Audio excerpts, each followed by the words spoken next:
Captain n'a jamais ramené les pierres. Et c'est là que s'ouvrent deux théories qui mènent à la même finalité. Théorie numéro 1, Captain se retrouve bloqué dans un autre univers. Alors qu'il revient dans le passé, ses actions modifient totalement le cours du temps et provoquent des catastrophes, dont une incursion. Captain utilise alors Mjolnir et les pierres pour voyager d'un univers mourant à un autre pendant les incursions. Il passe des décennies à errer entre les mondes, se faisant appeler nomade. Oui, ça colle avec le nom qu'il prend dans les comics quand il abandonne son titre de Captain America. Et devinez quoi? Le dernier trailer des 4 Fantastiques vient peut-être de confirmer la théorie, en mettant à la place du musical Rogers une affiche d'un film nommé The Lone Nomad, comme par hasard. Pendant ses voyages, il croise de nombreux variants, tente de sauver leur monde, mais finit toujours par devoir fuir vers un autre, jusqu'à ce qu'il retrouve enfin le chemin du 616.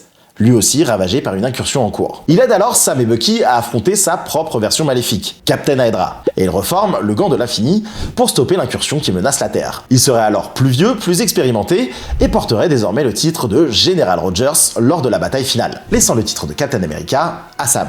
Et cette théorie s'appuie sur les comics.